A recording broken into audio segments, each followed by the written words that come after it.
we've kind of finished going through the Gospels. I'm going to do two things today. One, I have a lesson that I prepared just for the interim spot, but then also, what do y'all want to study next? What'd you say? I didn't say. Oh, sorry. Did you know? Okay. I have, plenty of my own ideas. Do them all. How about Romans? Okay, Romans is an idea. Second that. Seconded that, okay. It doesn't have to be a long series, but I always find it interesting, the history of the church, and the Jewish faith, and the Christianity, Yeah. and how it is through now. Okay. Yeah. Sort of like a history It of doesn't have to be a Yep, I got you. long thing, but Okay. Yeah. I find it interesting. Yeah. Yeah, some of that would be new to me as well. I mean, I could tell that story for a couple hundred years. I couldn't tell the story. I mean, I could tell the story of the first couple hundred years. And after that, I basically have to do a lot of reading myself. But which is fine. I like to learn new stuff on it. There's actually even a scholarly label for this very question, and it's called the parting of the ways. How did the ways actually part? I mean, if it started out as this Jewish restoration movement, how did it become something that largely became associated with not Judaism, right? Okay. Others? You said Acts. I said Acts. Yeah.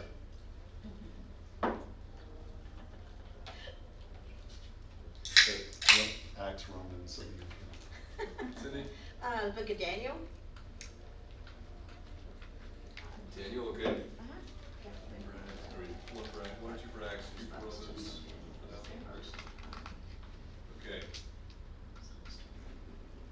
Any others?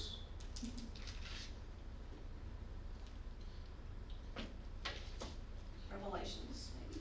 Okay, the book of Revelation, yeah, all right, that's another worthwhile one. There's no wrong, well, I suppose there are some wrong answers, but in this context, there aren't. As long as you're saying books of the Bible, it's not a wrong answer.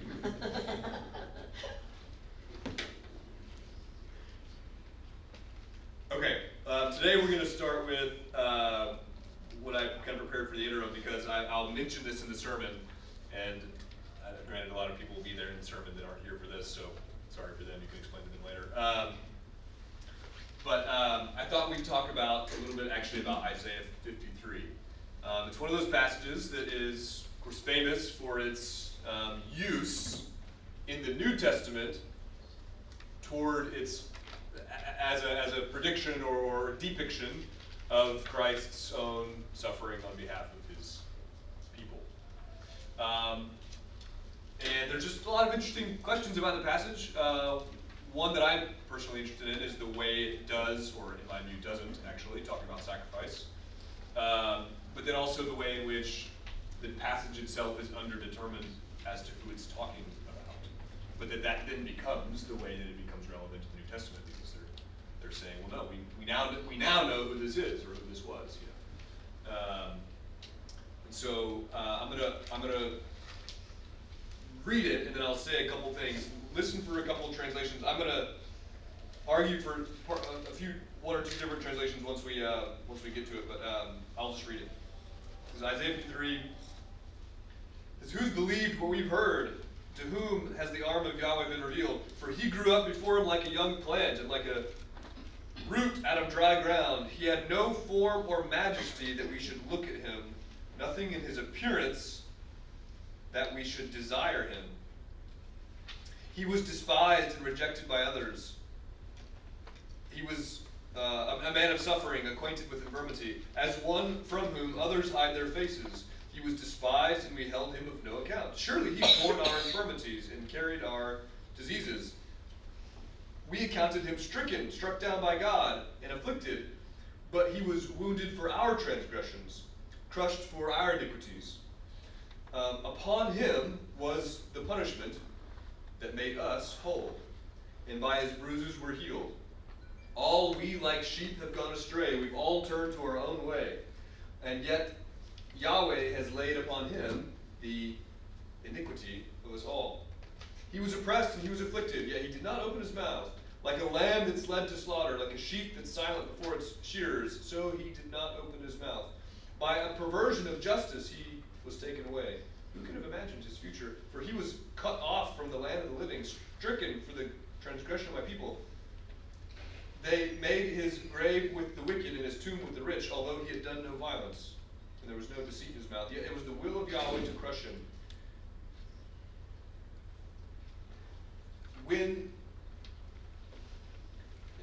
This is the translation. Issue, okay, good. When he will give himself for sin, he shall see his offspring, and shall prolong his days. Through him the will of Yahweh shall prosper. Out of his anguish he shall see light. He shall find satisfaction through his knowledge. The righteous one, my servant, shall make many righteous. He shall bear their iniquities.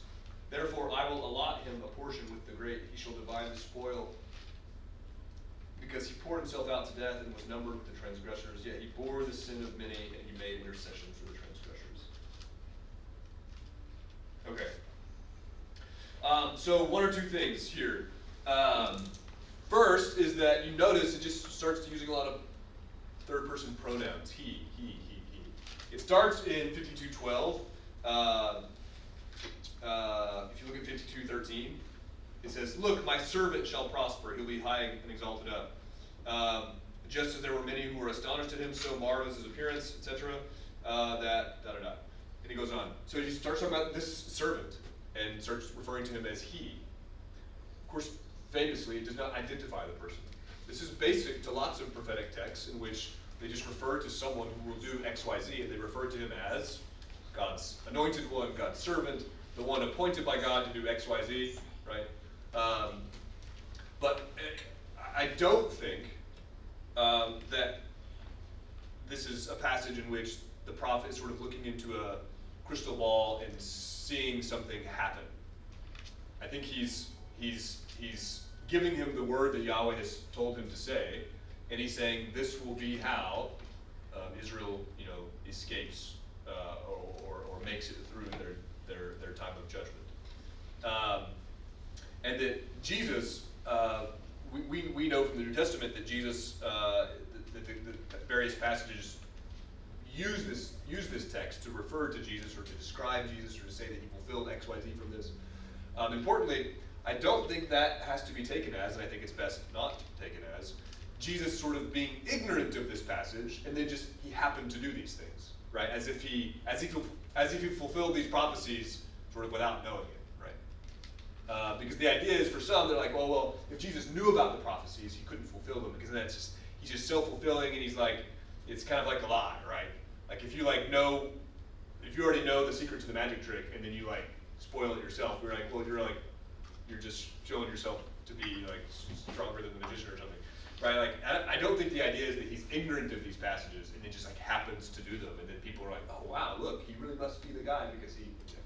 And instead, I think it's that Jesus knew these passages and interpreted them with reference to himself, and understood this to be his mission or vocation.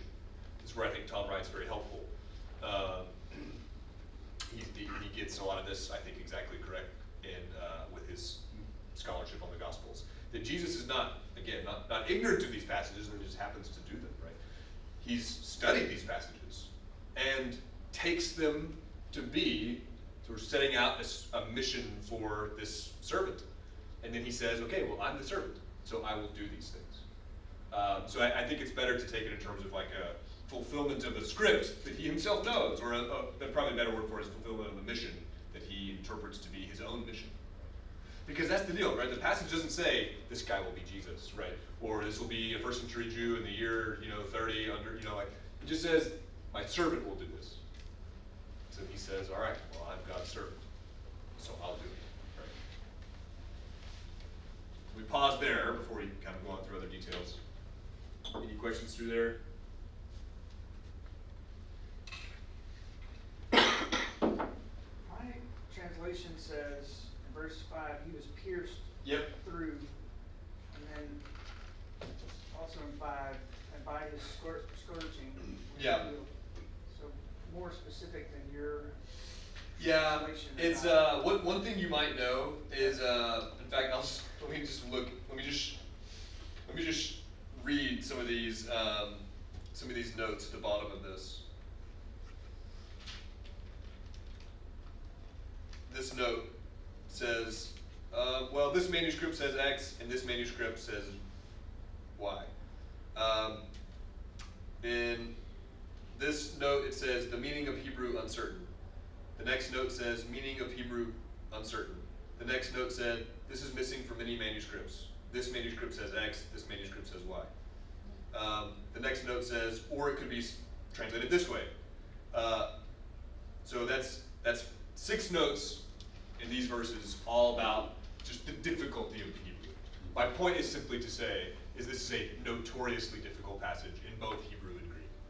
Mine has notes too, I didn't notice. Oh yeah, and I didn't mean to say like, oh, your Bible's okay. No. It's more to say that like, it's a notoriously difficult passage in Hebrew. When I read it in Hebrew on my software, not every other word, but there's a couple verses where half of the sentence is in brackets because you're like, we don't know how to translate this, or we don't know what this part goes with, because it's just just difficult. It's what's the word? It's dense. It's dense poetic Hebrew, and so it's difficult to translate. And so a lot of probably different translations, reasons why. Part of the idea there is that Hebrew can be the vowels that are underneath Hebrew consonants are not intrinsic to the word. Those vowels were added later, so that when you're reading the Hebrew text, all you're reading is consonants, right? And so it depends on what vowels you insert with those consonants. It could change the meaning of what word is being said. And so for example, there's a word that means to strike in the sense of like strike with a sword, but then in another context it can mean one who's been stricken in a metaphorical sense with a disease. So someone with a disease could be called stricken even though they have not been hit by a sword. So actually that's the idea for leprosy.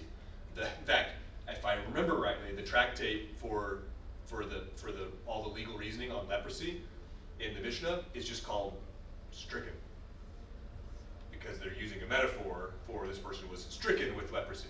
And so all to say that like it's not surprising to me that there's a lot of notes on these words. This one says wounded for our transgressions, crushed for our iniquities, etc. Yeah. Other questions?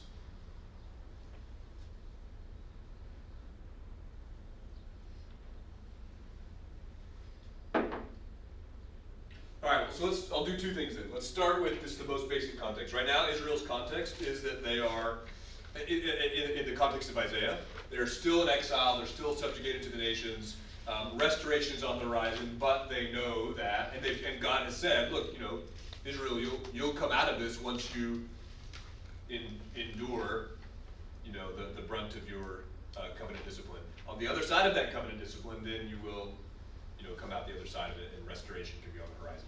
So when Israel is said to sort of go through their punitive discipline, the idea is never that they can dodge the punitive discipline.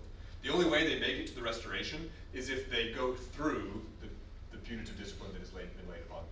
Right? So the basic sequence I'm talking about, right, is in Deuteronomy 28 to 30, Moses gives to the people the law, by which if they are obedient to it, they will live long and well in the land. And then he warns them and says, look, if you violate this covenant, you'll go into exile, and not just exile itself. Exile is one of the punishments, but the many punishments are subjugation to the nations, being stricken, being disciplined, and being and then in one word, actually, in Deuteronomy, it just says death. Like you'll be handed over to the nations until they put you to death, right? But then he says, but after all the punitive discipline will come the restoration. The restoration is promised in Deuteronomy 30. So this is the covenant curses, and then in Deuteronomy 30, he promises the covenant restoration. In Deuteronomy 30, he says, look, after all these things have come upon you, the blessing and the curse that I've laid before you today, and you recall them to mind and all the nations where I've banished you, and then you return to the Lord your God with all your heart and mind and soul, etc., then I'll bring back my mercy to you, I'll restore you from captivity, etc., and I'll circumcise your heart. But it only comes after the experience of the punitive discipline. And this is the way, or it is a common way that a lot of Jews of the period read the material. We have lots of texts that say, like, look, okay, the only way out of it is through it. We don't get to the restoration except through the punitive discipline. One text says it very plainly. It's in Baruch 4:25. It says it's Jerusalem being personified, speaking to the Judahites, and she just says, "My children, go," like I go into exile. Endure with patience the wrath that has come upon you, because the one who is laying it upon you, because the one who will restore you is also the one who's disciplining you, and vice versa. The one who's disciplining you is also the one who will restore you. So he says, quote, endure with patience the wrath that has come upon you, which in context means go into exile. It appears that, and at least I think it's quite, I shouldn't say obvious, but I think it's pretty good reading in Isaiah 53, that's how this passage is depicting this. This servant will effectively undergo Israel's punitive discipline on Israel's behalf. He'll be a servant who is not guilty of any of the things that have gotten Israel into this mess, but he will endure all the consequences of it on Israel's behalf. Let me now read it again. I'll read some of it again. Look at verse 4. He has borne our infirmities. I won't bore you with it. I can give you, there's an article you can read if you want, about this guy who just compared all the terminology in Isaiah 53 and showed that a lot of its Hebrew terminology comes straight out of Deuteronomy 28. In other words, it says, surely he's borne all our infirmities, and then infirmities comes straight out of Deuteronomy 28 as one of the covenant curses that would fall upon Israel. And then he's carried all our diseases. Diseases is one of these words. It's a punishment from Deuteronomy 28. He was stricken. This is Leviticus 26. Leviticus 26 says, when you go into exile, that will be God striking you. And he was struck down and afflicted. And he was wounded for, and all of a sudden it just says, right, clearly it's Israel in context, right? It says the people of God in their exile. He says he was wounded for our transgressions. In other words, it was our transgressions that led to his being wounded, crushed for our iniquities. And then notice that one, verse 5. Upon him was the punishment that made us whole. In other words, I know this text better in Greek. It says, on him was laid all the discipline, paideia, that led to our peace. And that word, discipline, the word discipline in Greek is the word paideia, and this is the word that Leviticus 26 uses for all of the punitive curses.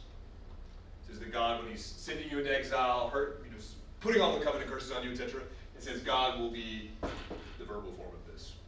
It said, I will be disciplining you, from the verb panuso. So here he just says, look, all of the discipline that leads to our peace fell upon him. It seems to be a pretty straightforward, okay, I shouldn't say straightforward, but it seems to be pretty consistently, Isaiah 53 seems to be pretty consistently employing vocabulary from Deuteronomy 28 and Leviticus 26, using all the terminology about Israel's covenant curses and covenant discipline, and basically saying it came on this figure.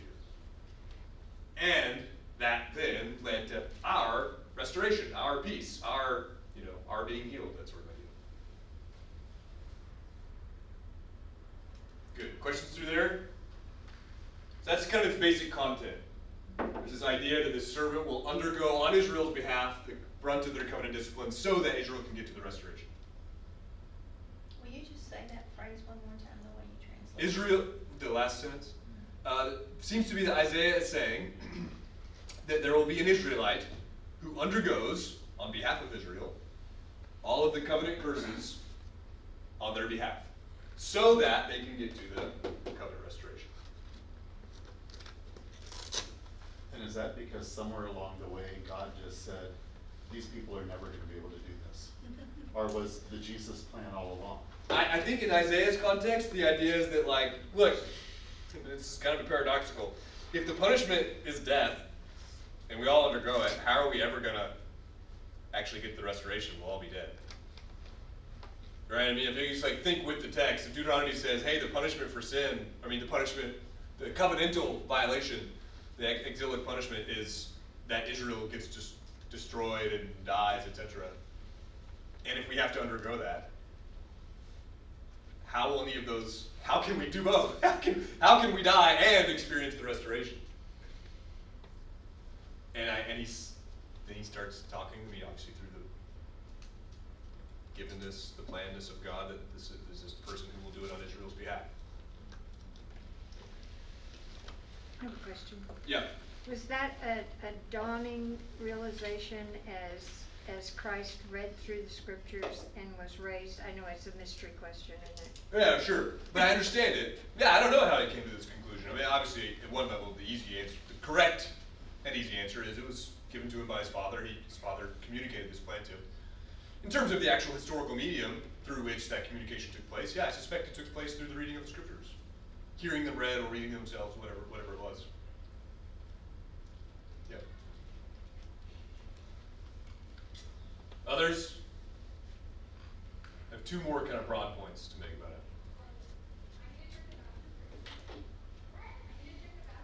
Very quickly.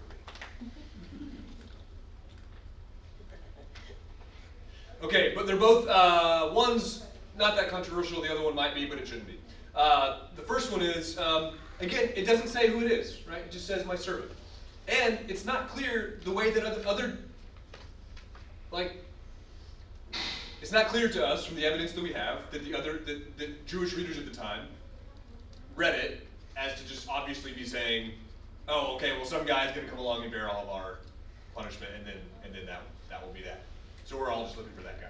Like, it's not clear to me that other Jews of the period were reading Isaiah 53 in the way that I just did. Probably because precisely, or it's just kind of mysterious. I mean, just talking about a servant figure, it's not clear who's going on. In fact, one of the best examples we have is in Acts, where the Ethiopian eunuch is reading it, and he's reading it, and notice he doesn't actually ask what it means. He reads the passage and he asks someone, who is he talking about? Is Isaiah talking about himself? Like as if Isaiah underwent this on behalf of his own people? Is he talking about someone else? Or is he talking about the people? He just needs to know who he's talking about. So then, because he's asking this to a believer, the believer now knows the answer because he knows Christ. He's like, oh, well, let me tell you. And so he walks him through the passage, identifying the person as the Messiah, Jesus. But in other words, the point is that, like, it doesn't say who it will be. It just says, my servant will do it, right? And so then that becomes the thing when Jesus is doing it and teaching his disciples that he's going to be the guy, right? This is part of why they're slow to understand it. They evidently had not read Isaiah 53 that way, or didn't think that, maybe they read it that way, but thought it had already been fulfilled by Isaiah, or who knows why. But when Jesus is telling them, hey, by the way, like, I'm gonna be rejected and be killed, and this is all part of the divine plan, none of them, literally zero of them, said, oh, okay, yeah, just like Isaiah 53. They all just said, I mean, what did they all say? They all just said no. Yeah, no, it can't be this way, right?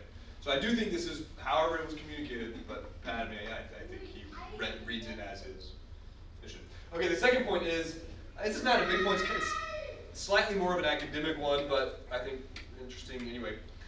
I think sometimes a mistake people make with this is by wrongly, some wrong translations, but also B, wrong interpretations of taking this as a sacrifice. So one passage, like what does y'all say, what does yours say on verse 10? Yeah, it was the will of Yahweh to crush him with pain. If he does what? He would render himself as a guilt offering. Render himself as a guilt offering. Good. So now all of a sudden they're taking it as a guilt offering, right? Which is an offering from Leviticus, it's part of the sacrificial system. What else?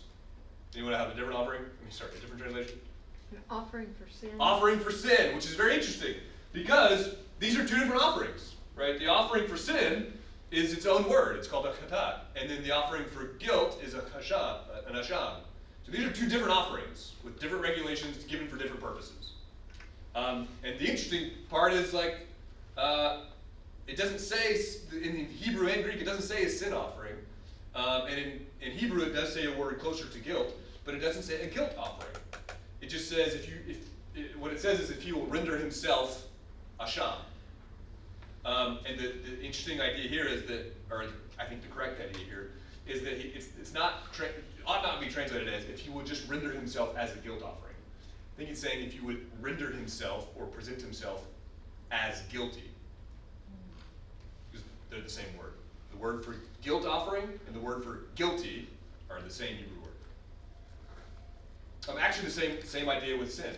The word for sin and the word for sin offering are just the same word.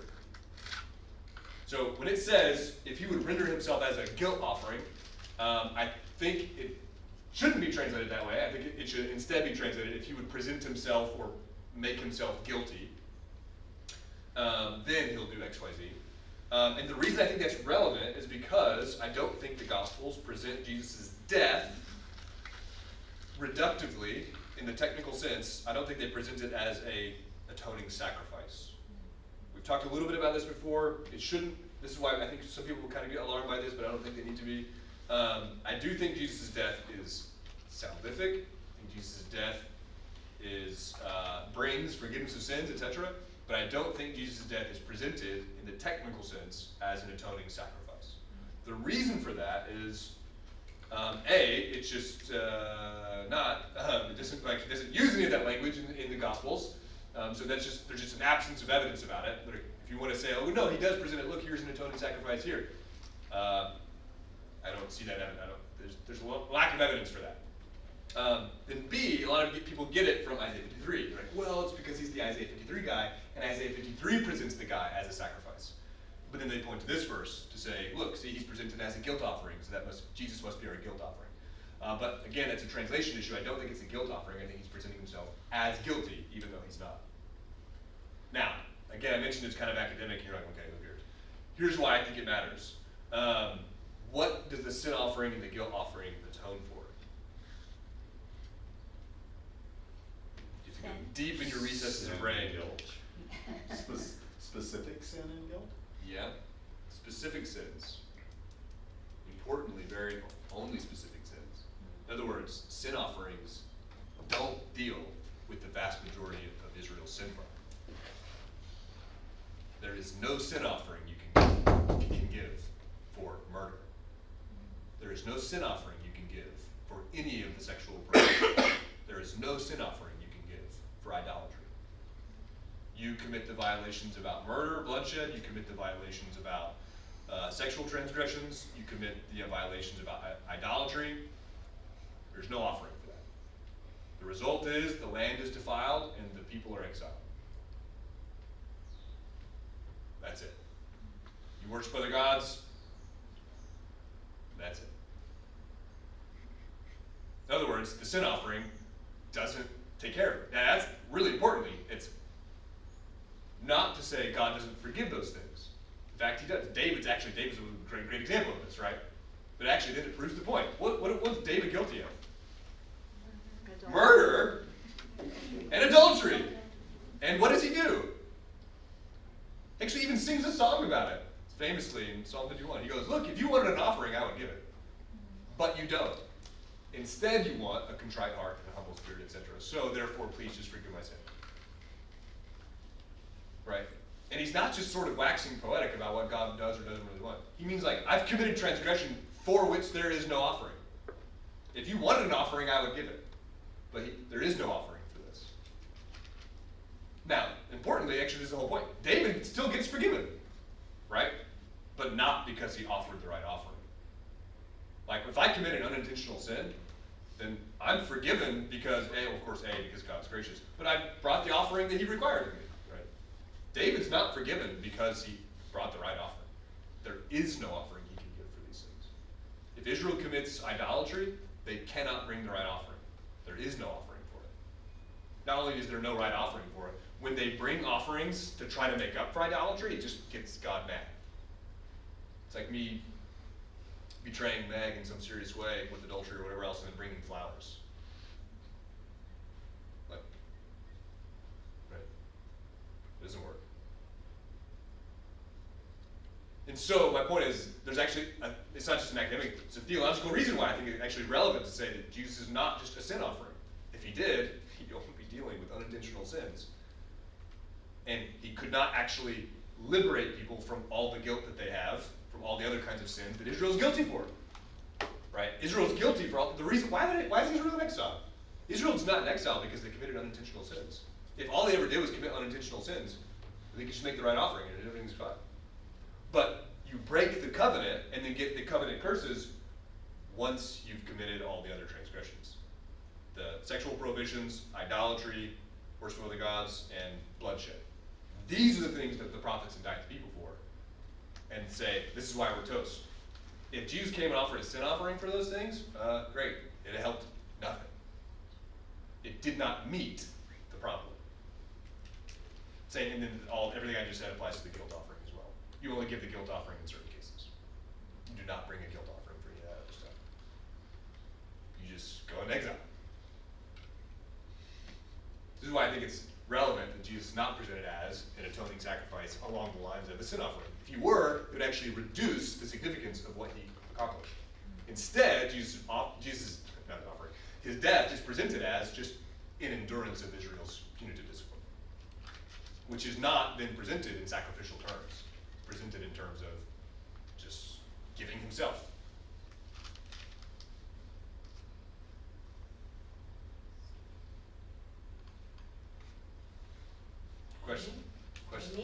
Questions through there?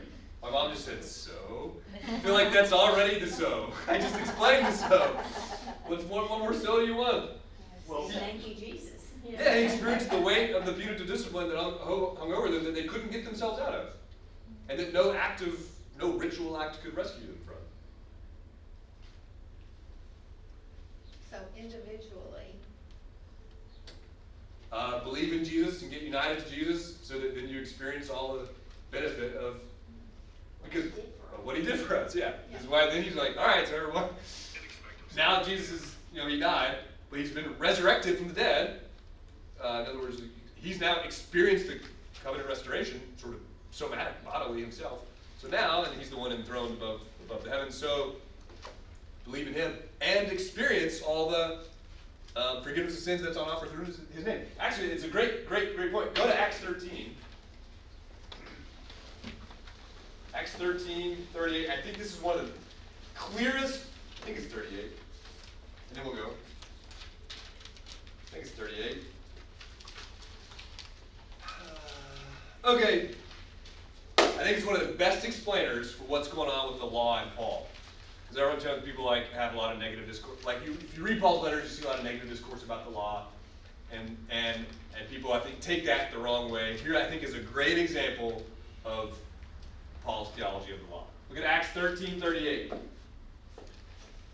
Let it be known to you, therefore, my brothers, that through this man, Jesus, forgiveness of sins is proclaimed to you. By this one, Jesus, everyone who believes is set free from what? All things. From all the things which you could not be free. through Through what? the law. Through the law of Moses. Could not be justified. By this one, Jesus, everyone who believes is set free from all those sins from which you could not be free by the law of Moses. Mine says declared free of guilt. Yeah. All things. Yeah, it's the same idea. Because the sin is the guilt is the consequence of the sin. But yes, yeah. In other words, here's what the law can't do. It in itself is not equipped to liberate you from the guilt of all the sin that you went against the law with, right? In other words, the law itself is not equipped to liberate you from the punishment that the law itself dispenses. When you violate the law in those ways, in the heavy ways that I talked about, well, the law's got nothing for you. The law's like, all right, well, here's sentence, it's execution, or exile, or whatever. So they're just, that's it. So he says, by faith in him, Jesus frees you from all the sins from which you could not be freed through the law of Moses. So his only criticism, it's not even a criticism, it's just an acknowledgement of the deficiency of the law. It's not the instrumental basis of liberating you from the guilt of the sins against it. Unintentional sins, sure, right? The law is the means there. Just go make the offering that the law prescribes, right? So, quick question, this is a real simplistic. Okay, So, and then we gotta go. Is this part of the reason why Jesus said to them at the Last Supper, I give you a new commandment, love God? Because they had constantly been turning their backs on God. Yeah, it may be new in the sense of new at that moment in Jesus' career, because then Jesus says, even though it's not a new commandment, Right. because of course love God is the oldest commandment. It's like the first commandment. So I think it's probably new in the sense of like, I myself haven't told you this. Reminding them. Yeah, that's right. Okay, let me pray. Then we'll go. Father in heaven, thanks for this day and for this time together. Thanks for your word, for your scriptures. We love you, Lord. We ask that this upcoming time of worship be glorifying to you and edifying to us. We pray all these things in Jesus' name. Amen.